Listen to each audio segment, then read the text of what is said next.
Street Fighter, a series born from a weird junky arcade game to be known across the globe with Street Fighter II and all its versions. Capcom was known for making fighting games that looked as good as they were to play. Other than the Alpha series, there was another series of Street Fighter titles that were known for their stellar graphics and gameplay.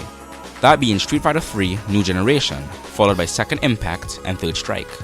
What I'd like to do today is take a look at each title and talk about changes to the art style and what it did to establish one of the strongest and most loved aesthetics in the Street Fighter series. Releasing in 1997 and being on the CP System 3, Capcom put even more effort into the animation and overall sprite quality for Street Fighter 3, with each character having around 700 to 1200 individual frames of animation. And it doesn't end there. With the whole look of the game being bright and colorful like Alpha 3 but to a much higher degree, thanks to the new hardware, you could see how Capcom were trying to solidify a new look for Street Fighter just from the intro alone. With a quick slideshow of all the characters in a sketchy style with various shots of Alex, and ending with our first time hearing the announcer, who's more dramatic and laid back compared to Alpha 3. Street Fighter 3 New Generation.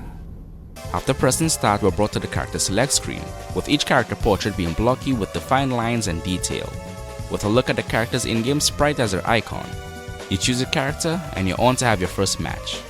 So one thing that's apparent after you see the characters and the animations is how beautiful and detailed the stages are, and how they transition depending on what round it is.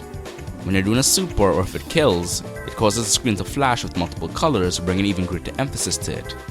And just like in Street Fighter 2, the victory screen is with the character talking to a beaten up version of whoever they've beaten, making Street Fighter 3 New Generation aesthetic-wise look and feel new but familiar. So how does Second Impact build upon this aesthetic? Releasing in the same year as New Generation, Second Impact adds several additions to gameplay and a new and more confident intro.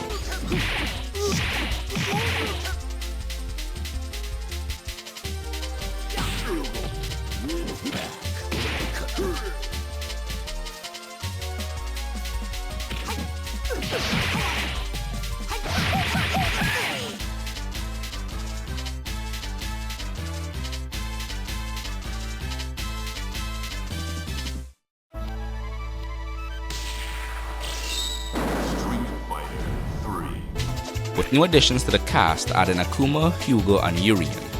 And it also cleaned up the UI with a more slicker character select screen with the same character portrait art style from New Generation, but with newly made and framed sprites for their icons. I'm a big fan of Hugo's. Just look at them. Fights are set on one stage and don't transition this time around, but they did remix old stages and added new ones as well. The biggest change aesthetic-wise, other than the character select screen, was the HUD that was in a transitional state before Street Fighter 3's final update. Third Strike. Releasing 2 years after New Generation and Second Impact in 1999, Third Strike took the aesthetic ideas of Street Fighter 3 and completely came into its own, with one of my favorite intros in the entire series flashing between each character and their art, with text declaring how the epic trilogy unfolds and whatnot, coming together to welcome the player to the new age of Street Fighter. After pressing start, you can see and hear the new aesthetic that Third Strike ushered in, embracing more of a gritty and urban style leaning into hip-hop with a new announcer that fits that style perfectly. Go on other character portraits from New Generation and Second Impact. In its place is new art that fits the new aesthetic, with each in-game sprite icon being more stylized for the character. The HUD is even more streamlined with completely new stages that fit this new aesthetic, and a new soundtrack that's comprised of an amalgamation of hip-hop, jazz, jungle, house, and drum and bass, making for quite the unique soundtrack that holds up to this day. Thanks to the announcer, new HUD, new music, and refined gameplay, Third Strike made Street Fighter 3 finally feel like it found its identity and was proud of it, and made a game that stood the test of time and is still loved and played to this day. Alright, that's cool. Hey guys, thanks for watching. Sorry for the low quality footage. I don't currently own the Street Fighter collection, so I was unable to get footage myself. If you'd like to assist me with what I do, consider donating to my Patreon and Ko-fi. See you next video.